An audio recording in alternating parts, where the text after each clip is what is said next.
Back with our Guilford County school leaders answering your text questions. You can text those questions to 336-379-5775. This person is asking, what happens when a child arrives at school by bus and their temperature is up?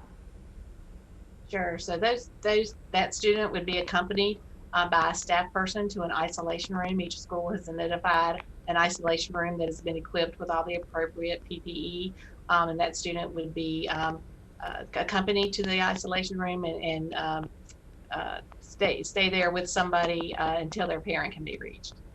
This next question is, how long is the drop-off process going to take if every student's temperature is being taken before they're allowed in the school?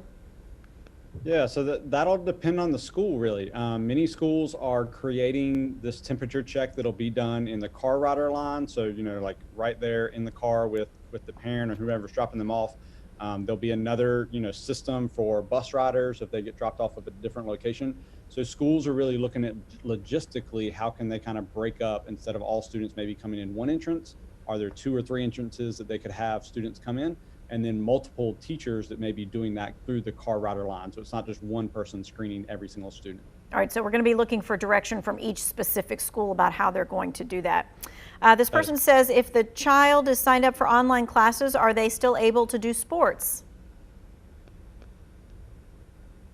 So when schools reopen and students return to school, they would then be able to access extracurricular and athletic events as they're available following our social distancing and health protocols. Whether they choose to do online classes or not. Okay. This person says, my son has ADHD. Wearing a mask is hard. Are face shields going to be allowed? So face shields are, we have provided face shields for our teachers, and students would be allowed to wear face shields. However, face shields, the guidance we've received, our face shields are only effective as long as you're wearing a face covering as well. Those two have to be worn together. One can't be worn instead of the other. A face shield can't be worn instead of a face covering. Okay, so a face mask must be worn. We are working with students who may have a medical exception, sensory issues or something in an individualized education plan that may prevent them from wearing a face mask. But we're working with individual care plans and our school nurses to make sure that they have the documentation so that we can make sure that we are able to serve those students on a case-by-case basis. Mm-hmm. This person is asking, when will high school students be able to go back to school, and why can't they be moved up before January?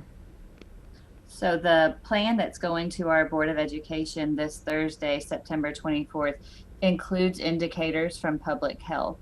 It also includes a proposed gradual reentry schedule that includes high school students returning on January 20th, pending review of our health indicators. This plan that our board will vote on Thursday includes 50% of our high school students coming on Monday and Tuesday, and 50% of our students returning on Thursdays and Fridays. Keeping in mind that the governor's order was specifically for elementary schools and prioritizing our youngest students returning to the building, and also our current public health data here in Guilford County. Not to mention the fact that in order to social distance, we have a staffing shortage and a building capacity shortage at our high schools. Those are all factors that play into the proposed gradual reentry schedule, again, that our Board of Education will vote on this Thursday evening. This person is asking, my child is in a K-5 magnet school and they're applying to the virtual academy. Will we need to reapply to the magnet school after the pandemic is over? Yeah, so students that are in magnet schools will keep their magnet school seat for a year. So if they want, if they enroll in the virtual school, they'll still keep that seat for the next school year in that magnet school. If a child is diagnosed with COVID, does their sibling at another school have to be quarantined as well? So I think the health department would handle that, and I suspect the answer to that is absolutely. I think if it's in your home, everybody in the home would be required to quarantine. We would rely on health department for that guidance. Will pre-K through second grade be in school half a day or a full day? So we have voluntary reentry for our youngest students in pre-K and kindergarten starting first. Our voluntary entry for pre-kindergarten starts September 29th. Our voluntary reentry for kindergarten starts October 5th.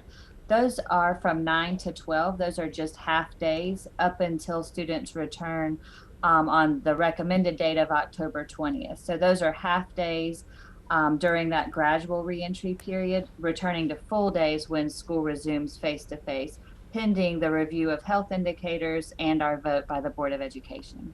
Okay, and again, all of this is coming to, what's happening on Thursday and what those decisions will be. Thank you very much, Guilford County school leaders, for joining us and answering those questions before that meeting comes. You can always rewatch these segments on WFMY News 2's YouTube channel.